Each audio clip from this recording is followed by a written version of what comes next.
ওই আল্লাহর ওলি একদিন বললেন যে বড় মজলিসের মধ্যে, আচ্ছা ওনার একটা তাহলে ঘটনা শুনতে আরো মনোযোগ বাড়বে, যে উনি এতই সম্পদশালী ছিলেন, শেষ মুহূর্তে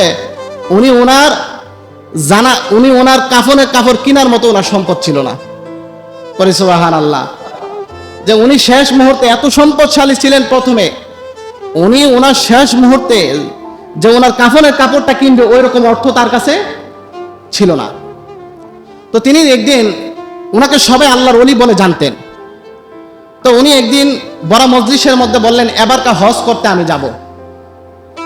যখন এই ঘোষণা তিনি দিলেন, তো ওনার যত মুরিদ ছিল, শাগরেদ ছিল, তারা বলল যেহেতু আমাদের উস্তাদ যাবে, হুজুর যাবে, তাহলে হুজুরের সাথে আমরাও হজ করতে যাব। সবাই প্রস্তুতি নিয়েছে, কিন্তু 2 দিন আগে উনি ঘোষণা করলেন উনি হজ করতে যাবে না। 2 দিন আগে উনি ঘোষণা করলেন যে আমি হজ করতে যাব না। তখন মানুষ তো আমরা মানুষ, যে প্রশংসা করতে সময় লাগে না, আবার বদনাম করতে সময় লাগে না, উপরে তুলতে সময় লাগে না, নিচে নামাতে আমাদের সময় লাগে না। তখন মানুষ মানুষ সমালোচনা করা শুরু করলো যে হুজুর মনে হয় আমাদের সাথে আল্লাহর ওলি সাজদো চাইছে, করি নাউজুবিল্লাহ। আসলে হুজুর মনে হয় বুক দিয়ে বলে ফেলছে হুজুরের কাছে মনে হয় টাকা পয়সা নাই, হুজুরে বুজুর্গি সাজার জন্য হুজুর মনে হয় বলে ফেলছে। তখন সবাই হজ করতে চলে গেল। হজ করে যখন আবার বাড়িতে আসলো, হজ করতে যখন গেল, হজ করতে যাওয়ার পর একজন আল্লাহর ওলি লক্ষ্য করলেন, আল্লাহ তাআলা গাইবি এলানের মাধ্যমে জানিয়ে দিচ্ছেন যে একজন আল্লাহর ওলির কারণে আমি এবার যারা হজ করতে এসেছে আমি সকলের হজকে আমি আল্লাহ কবুল করে নিলাম। যে শাকিক বালকি রাদিয়াল্লাহু আনহুর কারণে আমি আল্লাহ তাআলা এবার যারা হজ করতে এসেছে আমি সকলের হজকে আমি আল্লাহ কবুল করে নিলাম। তখন ওই আল্লাহর ওলি খেয়াল করলেন, মনে হয় যার কথা আল্লাহ বলেছে সে মনে হয় হজ করতে আসছে, এই জন্য তার কথা আল্লাহ বলেছেন। তখন তিনি খেয়াল করলেন এবং পুরা মক্কা নগরে, মদিনা নগরে উনি খুঁজলেন, কিন্তু ওনাকে পাইলেন না।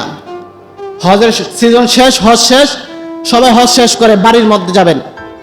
তিনি চিন্তা করলেন না, আমি বাড়ির মধ্যে যাব না, আমি আগে আফগানিস্তান বাল্কে যাব, যেখানে যে আল্লাহর ওলি থাকে তার কাছে আমি যাব।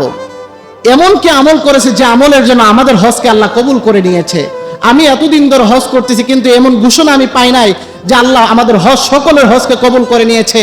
ওই ব্যক্তির কারণে ওই ব্যক্তি এমন কি কাজ করেছে যে কাজের জন্য আল্লাহ তাআলা সকলের হজকে কবুল করে নিয়েছে। তখন তিনি এই চিন্তা করে উনি বাড়ির মধ্যে গেলেন, বাড়ির ওই শাকিক বালকি রাদিয়াল্লাহু তাআলা বাড়ির মধ্যে গেলেন। বাড়ির মধ্যে গিয়ে ওনার দরজার মধ্যে কোরআন আনলেন, হে আল্লাহর ওলি, আমি আপনার কাছে একটা বিষয় জানতে চাই, আপনি এমন কি কাজ করেছেন, আমি তথ্য নিয়ে জানলাম, আমি কথা নিয়ে জানলাম, আপনার আশেপাশে আপনার যারা আছে তাদের কাছ থেকে জানলাম আপনি হজ করার জন্য নিয়ত করেছেন, কিন্তু আপনি শেষ মুহূর্তে 2 দিন আগে বলেছেন আপনি হজ করতে যাবেন না, কিন্তু শেষ মুহূর্তে আমি শুনতে পেলাম আল্লাহ তাআলা এমন ঘোষণা দিয়েছে আপনার কারণে আল্লাহ তাআলা সকলের হজকে আল্লাহ কবুল করে নিয়েছে, আপনি এমন কি আমল করেছেন। তখন তিনি বললেন, আমি এমন করে আমল করি নাই, কিন্তু আমার যে অর্থ ছিল, আমি যে হজ করার জন্য যে টাকাটা ছিল, আমি এই টাকাটা কি করেছি শুনবেন। তখন বললেন আমি শুনতে চাই। তখন তিনি বললেন, 2 দিন আগে আমি রাত্রের বেলা ঘর থেকে বের হয়েছি, ঘর থেকে যখন বের হওয়ার পর আমি দেখি রাস্তার মধ্যে একটা শুয়োর পড়ে আছে, রাস্তার মধ্যে মরা শুয়োরটাকে আমি দেখলাম একটা খাতুন, একটা মহিলা ওই শুয়োর থেকে কিছু গোশত কেটে কেটে তার ঘরের মধ্যে নিয়ে যাচ্ছে। আমি ওই মহিলাটাকে ধরলাম, ধরে জিজ্ঞাসা করলাম, হে মা, তুমি এটা কেন করতেছো? তুমি কি জানো না এই খাবার আমাদের জন্য হারাম, এই খাবার আমাদের জন্য হালাল না? প্রথমত এটা শুয়োর, দ্বিতীয় নম্বর হচ্ছে এটা মৃত পশু, এটা মারা গিয়েছে, তুমি তার থেকে কিছু গোশত কেটে এনে কেন তুমি খাচ্ছ?